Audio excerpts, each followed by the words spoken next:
जिंदगी क्या है? कोई कहता है कि यह सुख दुख का पहिया है जो चलता ही रहता है। वहीं कोई कहता है कि यह भूत भविष्य और वर्तमान है। इसके अलावा कई लोग इसे एक ऐसा सफ़र कहते हैं जिस पर बस चलते ही जाना है। कहते हैं कि ज़िंदगी बेहद खूबसूरत है, बस देखने का नज़रिया बदल लीजिए।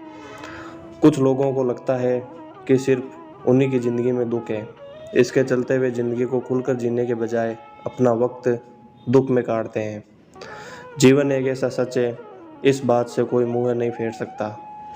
जब जीवन में ज़्यादा उदासी आती है तो लोगों के मन में कई सवाल खड़े होते हैं। हालांकि यह बात याद रखनी चाहिए कि समय ज़रूर बदलता है। तो इसी सोच के साथ पढ़ते हैं, यह नज़रिया जीवन का आनंद से और उत्साह से देखने का होता है। इसमें समस्याओं को अवसर देने में देखने की क्षमता होती है और जीवन के हर पहलू को सीखने का मौका माना जाता है। यह नज़रिया संघर्षों और परेशानियों के साथ आता है, लेकिन इसमें संघर्ष को स्वीकार करने और समस्याओं का समाधान ढूंढने की क्षमता होती है।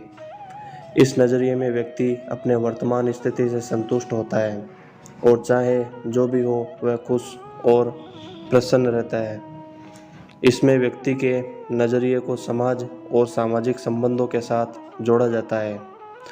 जीवन का नज़रिया व्यक्ति के व्यक्तिगत अनुभवों और मान्यताओं पर निर्भर करता है और यह उनके जीवन को कैसे देखते हैं और उसके साथ कैसे बिताते हैं प्रभावित कर सकता है। जीवन की सच्चाई एक गहरा और व्यक्तिगत मुद्दा हो सकता है और यह व्यक्ति के दृष्टिकोण और अनुभवों पर निर्भर कर सकता है।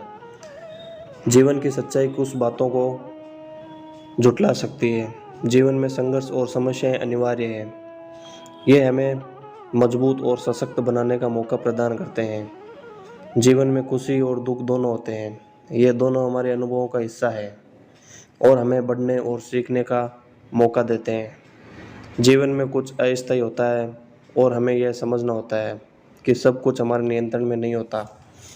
जीवन की सच्चाई में संबंधों का महत्व होता है।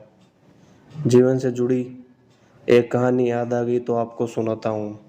ध्यान से सुनना और वीडियो को लाइक, कमेंट, सब्सक्राइब जरूर कर लेना और बेल आइकन को प्रेस कर लो। बहुत समय पहले की बात है। राजा चंद्रसेन के अस्तबल में एक हाथी रहता था। उसका नाम था महिलामुख। महिलामुख हाथी बहुत ही समझदार, आज्ञाकारी और दयालु था। उस राज्य के सभी निवासी महिलामुख से बहुत प्रसन्न रहते थे। राजा को भी महिलामुख पर बहुत गर्व था। कुछ समय बाद महिलामुख के अस्तबल के बाहर चोरों ने अपनी झोपड़ी बना ली। चोर दिन भर लूटपाट और मारपीट करते और रात को अपने अड्डे पर आकर अपनी बहादुरी का बखान करते थे। चोर अक्सर अगले दिन की योजना भी बनाते कि किसे और लूटना है। उनकी बातें सुनकर लगता था कि वो सभी चोर बहुत खतरनाक थे। महिलामुख हाथी उन चोरों की बात सुनता रहता था। कुछ दिन बाद महिलामुख पर चोरों की बातों का असर होने लगा। महिलामुख को लगने लगा कि दूसरों पर अत्याचार करना ही असली वीरता है। इसलिए महिलामुख ने फैसला लिया कि अब वो भी चोरों की तरह अत्याचार करेगा। सबसे पहले महिलामुख ने अपने महावत पर वार किया और महावत को पटक पटक कर मार डाला। इतने अच्छे हाथी की ऐसी हरकत देखकर सारे लोग परेशान हो गए। महिलामुख किसी के काबू में नहीं आ रहा था। राजा भी महिलामुख का ये रूप देखकर चिंतित हो रहे थे। फिर राजा ने महिलामुख के लिए नए महावत को बुलाया। उस महावत को भी महिलामुख ने मार गिराया। इस तरह बिगड़ेल हाथी ने 4 महावत कुचल दिए। महिलामुख के इस व्यवहार के पीछे क्या कारण था, यह किसी को समझ नहीं आ रहा था। जब राजा को कोई रास्ता नहीं सूझा तो उसने एक बुद्धिमान वैद्य को महिलामुख के इलाज के लिए नियुक्त किया। राजा ने वैद्य जी के आग्रह किया कि जितनी जल्दी हो सके महिलामुख का इलाज करें ताकि वो राज्य में तबाही का कारण नहीं बन सके। वैद्य जी ने राजा की बात को गंभीरता से लिया और महिलामुख की कड़ी निगरानी शुरू कर दी। जल्दी वैद्य जी को पता चल गया कि महिलामुख में ये परिवर्तन चोरों के कारण हुआ है। वैद्य जी ने राजा को महिलामुख के व्यवहार में परिवर्तन का कारण बताया और कहा कि चोरों के अड्डे पर लगातार सत्संग का आयोजन कराया जाए ताकि महिला मुख का व्यवहार पहले की तरह हो सके। राजा ने ऐसा ही किया। अब अस्तबल के बाहर रोज सत्संग का आयोजन होने लगा। धीरे धीरे महिला मुख की दिमागी हालत सुधरने लगी। कुछ ही दिनों में महिला मुख हाथी पहले जैसा उदार और दयालु बन गया।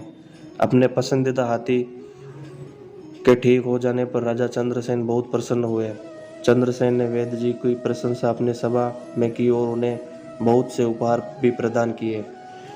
श्री कृष्ण कहते हैं, संगति का असर बहुत ही जल्दी और गहरा होता है, इसलिए हमेशा अच्छे लोगों की संगत में रहना चाहिए और सभी के साथ अच्छा व्यवहार करना चाहिए। संगति का महत्व सामाजिक और आध्यात्मिक जीवन में होता है, क्योंकि यह एक ऐसे व्यक्ति के जीवन में साथी और मित्रों का महत्व दर्शाता है। यह संगति मिलने पर व्यक्ति अपने लक्ष्य को पूरा करने में सहायक हो जा सकता है और अपने जीवन को सुखमय बना सकता है। इसके अलावा आध्यात्मिक संगति भी मानसिक शक्ति और साथ में सच्चे आत्मा के प्रति संवाद में मदद कर सकती है। संगति का चयन सावधानी से किया जाना चाहिए, क्योंकि गलत संगति व्यक्ति के जीवन में असुख और संकट का कारण बन सकती है। इसलिए सही मित्रों और संगतिकों का चयन कर अत्यंत महत्वपूर्ण होता है। साधारण जीवन एक व्यक्ति के दिन प्रतिदिन की जीवन शैली का आम रूप है, जिसमें व्यक्ति अपने दैनिक गतिविधियों को निर्वाचित तरीके से निर्वहन का प्रयास करता है। साधारण जीवन का मतलब होता है कि व्यक्ति एक सामान्य और साधारण जीवन जी रहा है, जो उनके दैनिक जरूरतों और वांछाओं और मानसिक तत्वों को पूरा करने में संतुष्ट होता है। साधारण जीवन में व्यक्ति अकेले या परिवार के साथ अपनी आवश्यकता को पूरा करता है, जैसे कि खाना पीना, सोना, काम पर जाना, सामाजिक जीवन, आनंद लेना आदि। साधारण जीवन में संघर्ष और सुख दुख के पहल होते हैं, जो हर व्यक्ति के जीवन का हिस्सा होते हैं। साधारण जीवन का मतलब यह नहीं होता कि उपेक्षा का जीवन होता है, बल्कि ये व्यक्ति को लक्ष्य और मूल्यों के साथ मेल खाता है और उन्हें संतोष और सुख प्रदान करता है। साधारण जीवन व्यक्ति के अपने मानविक और सामाजिक संबंधों का महत्व दर्शाता है और उन्हें अनेक सामाजिक और आध्यात्मिक अभिवादन की ओर आग्रहित करता है। धैर्य रखना एक महत्वपूर्ण गुण है, जो व्यक्ति के जीवन में सफलता, सुख और मानसिक स्थिरता प्राप्त करने में मदद करता है। धैर्य का मतलब होता है किसी स्थिति, समस्या या बाधा के सामने धीरे धीरे और ठहराव के प्रतिस्पंदन करना। बिना बेचैनी का हताशा के धैर्य रखने के लिए व्यक्ति को समय पर विचार करना चाहिए। बिना जल्दबाजी और आलस्य के समस्याओं का समाधान खोजने का प्रयास करना चाहिए। धैर्य रखने के लिए स्थिर मानसिक की आवश्यकता होती है। यदि व्यक्ति मानसिक रूप से स्थिर है तो वह समस्याओं का समाधान खोजने में सहायक होता है। व्यक्ति को अपनी क्षमताओं और संविधान के आधार पर कार्रवाई करने का साहस दिखाना चाहिए। यह स्वाधीनता का महत्व होता है और व्यक्ति को अपने लक्ष्यों की प्राप्ति के लिए संघर्ष करने में मदद करता है। कई बार धैर्य रखने के लिए दूसरों की सहायता मांगने और परायापन की आवश्यकता होती है। दोस्तों, परिवार के सदस्यों या पेशेवर सहायता लेने से व्यक्ति समस्याओं का समाधान ढूंढने में सफल हो सकता है। धैर्य रखना जीवन में समस्याओं का समाधान खोजने और सफलता प्राप्त करने के लिए महत्वपूर्ण है। यह व्यक्ति को मानसिक और भावनात्मक स्थिर रहने में मदद करता है और उसे अधिक सकारात्मक रूप से देखने के लिए मदद कर सकता है। सफलता पाने के लिए आपको हर समय कड़ी मेहनत करने की ज़रूरत है। आपको लोगों के ताने सहने की ज़रूरत है। आपको हर समय मजबूत रहने की ज़रूरत है। अगर आपने इन सभी परीक्षाओं को पास कर लिया तो आप एक सफल व्यक्ति बन जाएंगे। यदि आप कम समय में सफल होने की कोशिश कर रहे हैं तो आपके पूरे जीवन में असंभव है। जब आप इतने सालों तक कड़ी मेहनत करते हैं तो आप अपने जीवन में सफल हो जाते हैं। आप अभी जहाँ हैं वहाँ से बाहर निकलें और अपनी असफलता को भूल जाएं। दुनिया के अलग अलग हिस्सों की यात्रा करें और कई लोगों को जानें। अधिकांश समय जब व्यक्तियों का प्रेरणा मिलती है तो अतीत को भूल जाते हैं और भविष्य के लिए प्रेरित हो जाते हैं। यदि आप स्वयं को प्रेरित पाते हैं तो कोई भी या कुछ भी आपको रोक नहीं पाएगा। यह निश्चित रूप से आपके अपने दिमाग से बाहर निकलने और जानकारी के बाहरी स्रोतों पर ध्यान केंद्रित करने में मदद करता है, जो आपको एक नया दृष्टिकोण देगा। अपने आप को समझें कि हार मानना कभी भी कोई विकल्प नहीं होगा। खुद को खुश रखें और समय की सराहना न करें। अपने आप को साबित करें कि आप जो चाहें वह करने में सक्षम हैं और अपने कार्यों को प्रदर्शित करें कि इनकार करने वाले गलत हैं। सबसे महत्वपूर्ण बात यह है कि सफलता उन्हीं व्यक्तियों को मिलती है जो प्रयास करते रहते हैं और हार नहीं मानते। आप असफलता का सामना कैसे करते हैं और उससे कैसे निपटते हैं, इसमें आपका वातावरण बहुत अच्छा अंतर डाल सकता है। अपने आसपास ऐसे लोगों को रखें जो अपने लगातार प्रेरित करते रहें।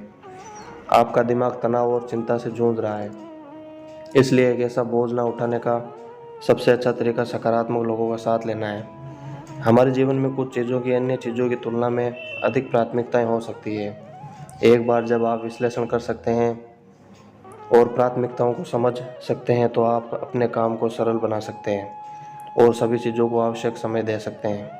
प्राथमिकताएं केवल आपको ही तय करनी होगी, क्योंकि कोई और नहीं जान सकता कि आपके जीवन में किन चीज़ों का अधिक महत्व है और किन चीज़ों का नहीं। इसलिए अपने जीवन में चीज़ों की प्राथमिकता का पता लगाएं और उन्हें अनेक आवश्यक समय दें। जैसे जो चीज़ आपके लिए सबसे महत्वपूर्ण है, उसके लिए आपके दिन का अधिकतम समय निर्धारित होना चाहिए। प्रत्येक सफल व्यक्ति के पास अपने जीवन में किसी न किसी बिंदु पर एक दृष्टि होती है कि क्या हो सकता है, और वह अपने सपने को पूरा करने के लिए निरंतर प्रयास करता रहता है। थॉमस एडिसन से लेकर स्टीव जॉब्स और उनके बीच अनगिनत सफलता की कहानियां तक दूरदर्शी एक जुनून और उद्देश्य से भरे हुए हैं जो उन्हें हर दिन प्रेरित करता है।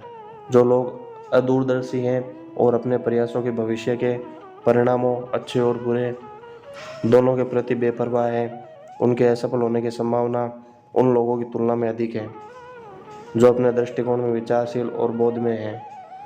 आपके पास दूरदर्शिता हो सकती है, आप इसे लिख सकते हैं, और हो सकता है कि आपको इसे दूसरों के साथ साझा किया हो, लेकिन जुनून के बिना और दृष्टि संभवतः मुरझा जाएगी। आप जो हासिल करना चाहते हैं उसके लिए जुनून लगभग इस हद तक स्पष्ट होना चाहिए कि दूसरे आपकी इच्छा को देख और महसूस कर सकें।